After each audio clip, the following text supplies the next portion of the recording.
La GG du coup. Oscar Temaru l'a initié, Gaston Floss l'a porté, et c'est Édouard Fritsch qui lance le projet industriel aquacole chinois. Un projet d'envergure, réalisé par la société qui fournit déjà 80% des besoins de la Chine. 150 milliards d'investissements sur 10 ans, pour élever à la chaîne 3 espèces de poissons. 50 000 tonnes par an à terme, avec l'aide d'1 millier d'aquaculteurs polynésiens. Ce n'est pas tant l'administration qui va imposer, mais ce sont les règles. Oui,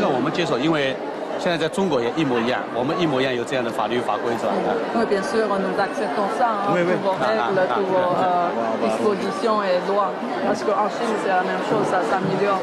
Ça se passe bien avec les Chinois? Ça va bien, ça va bien. Ils sont durs à la négociation? Moi, je n'ai pas négocié pour l'instant. Je vois ça comme haut commissaire. L'État français spectateur d'un partenariat impressionnant.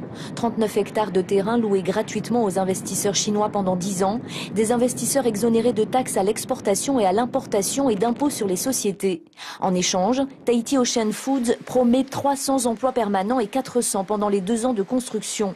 La Polynésie est allée chercher l'argent qu'elle n'a pas pour créer de l'emploi, mais tous les bénéfices réalisés resteront chinois. Après l'ère CEP, voici l'ère du poisson asiatique élevé dans les lagons des Tuamotu. Je m'inscris pour faire de Hao un modèle de développement économique durable.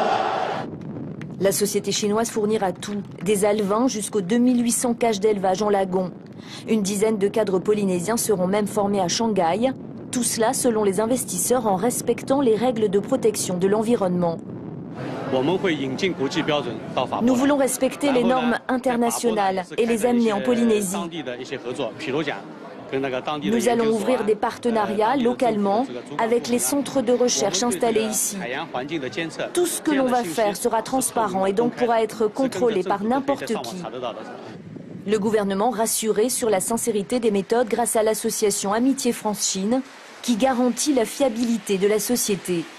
Nous avons là, quelque part, une garantie sur la crédibilité de ces investisseurs, l'origine de ces investisseurs, parce que, bon, bien sûr qu'on veut lutter contre le blanchiment, on veut lutter contre cela. Donc, on pense que M. Wang Shen est quelqu'un de sérieux.